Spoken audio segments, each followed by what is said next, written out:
今回はソファークッションの簡単な作り方をご紹介します。使う材料はデニム生地とウレタンマット。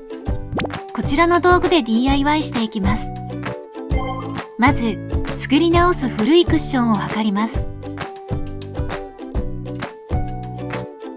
折り代、縫い代を足して生地の裏側に線を引きます。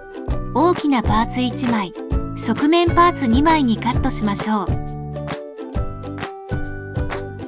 ファスナーのないタイプは中身が見えないように重なり代が必要です。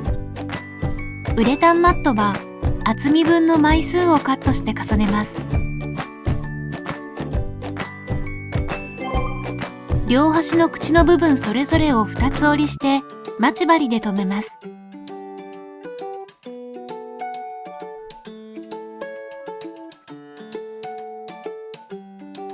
折ったところの真ん中をミシンでまっすぐ縫います。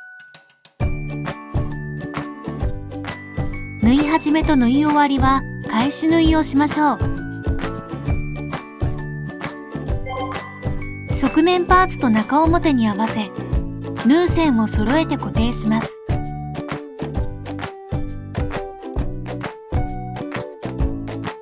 待ち針で一辺ずつ立体的に留めていきます。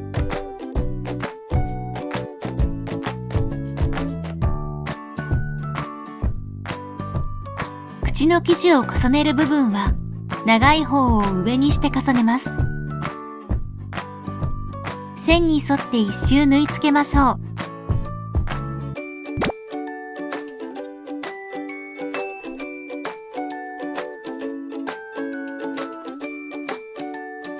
口の重なる部分はもう一回縫います。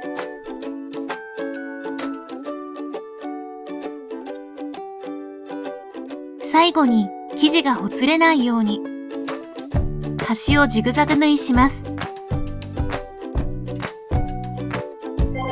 カバーを表に返して形を整えます。ウレタンを2つ折りにして1枚ずつ入れ込みます。中で広げて位置を整えましょう。必要な枚数を入れて全体の形を整えます。